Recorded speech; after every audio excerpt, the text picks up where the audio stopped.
ہے نا لمبا سفر کر کے، تو مسجد نبی میں آپ صلی اللہ علیہ وسلم کی عادت تھی بیٹھنے کی، سفر سے واپس آ کے 2 رکعت پڑھتے اور بیٹھتے، ملاقاتیں کرتے، تو وفود کے وفود آنا شروع ہوئے، منافقین آتے اور قسمیں اٹھا اٹھا کے جھوٹ بولتے۔ تو 3 مخلص صحابی، حضرت کعب ابن مالک، ہلال ابن امیہ اور مرارہ ابن ربی۔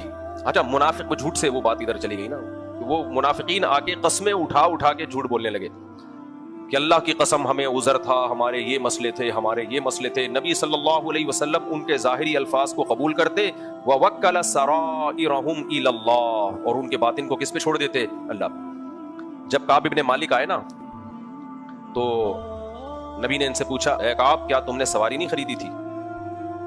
کعب ابن مالک نے فرمایا، یا رسول اللہ، سواری بھی تھی اور کوئی عذر نہیں تھا پیچھے رہنے کا۔ صاف لفظوں میں اقرار کر لیا کہ مجھ سے غلطی ہوئی ہے۔ باقی 2 اصحاب رسول تھے، صحابی تھے، انہوں نے بھی صاف سچ بول دیا، بھائی ہماری کوتاہی ہے۔ نبی نے فرمایا، جاؤ یہاں سے، تمہارا فیصلہ کون کرے گا؟ اللہ۔ اس کے بعد نبی صلی اللہ علیہ وسلم نے حکم دیا کہ ان تینوں اصحاب کا بائیکاٹ کیا جائے، ان سے بات چیت بند کر دی جائے۔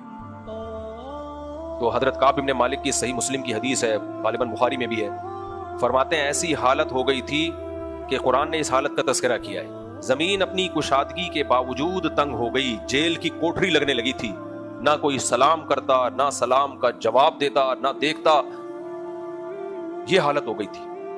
انہی دنوں میں کوئی غیر مسلم بادشاہ نے خط بھیجا، ایک غیر مسلم بادشاہ کا سفیر مدینہ کی گلیوں میں آواز لگا رہا تھا، بھائی کوئی کعب ابن مالک نام کے بندے یہاں پائے جاتے ہیں، کوئی بتائے گا کون ہے؟ کہتے لوگ ہاتھ سے اشارہ کر رہے تھے، وہ بیٹھے، کہتے وہ میرے پاس آیا، بادشاہ کا خط دیا اور کہا کہ ہمیں پتہ چلا ہے کہ تمہارے جو سردار ہیں، تمہارے جو امیر ہیں محمد صلی اللہ علیہ وسلم، معاذ اللہ انہوں نے تمہارے ساتھ بہت نازیبا سلوک کیا ہوا ہے، حالانکہ تم عزت دار آدمی ہو۔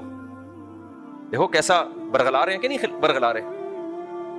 اس سے صاف پتہ چلتا ہے کہ جب کچھ مسئلہ اپنے کنٹری میں ہوتا ہے نا تو بیرونی طاقتیں اس کو کیش کرانا شروع کر دیتی ہیں، تو اپنے جھگڑے خود ہی اپنے اندر ہی رہنے چاہیے۔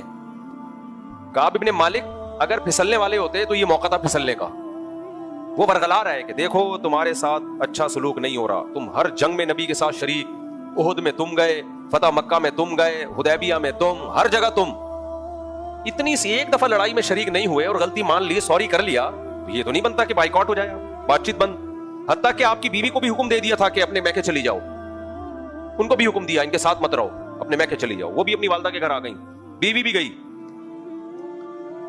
تو کتنے دن؟ 50 دن، سمجھ رہے ہیں کتنے دن؟ 50 دن یہ بائیکاٹ رہا ہے۔ تو جب وہ کہتے ہیں میرے پاس خط آیا نا تو میں نے کہا یہ بھی ایک اور آزمائش ہے میرے لیے۔ ایک آزمائش تو وہ تھی تبوک میں نہیں گیا، اب ایک اور آزمائش، کہتے ہیں پھاڑ کے میں نے پھینک دیا وہ خط، ہمیں نہیں چاہیے آپ کی مدد۔ سمجھتے ہو کہ نہیں سمجھتے؟ تو حضرت کعب ابن مالک رضی اللہ تعالیٰ عنہ، اس طرح وہ باقی بھی۔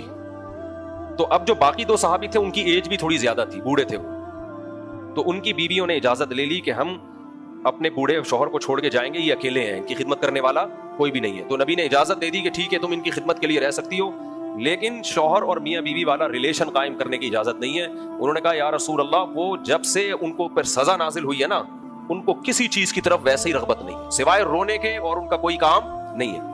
حضرت کعب ابن مالک کہتے ہیں مجھے ڈر ہوتا تھا اس حال میں موت نہ واقع ہو جائے، نبی ناراض ہیں۔ Thanks for watching the video. Remember, don't forget to subscribe and hit the bell icon.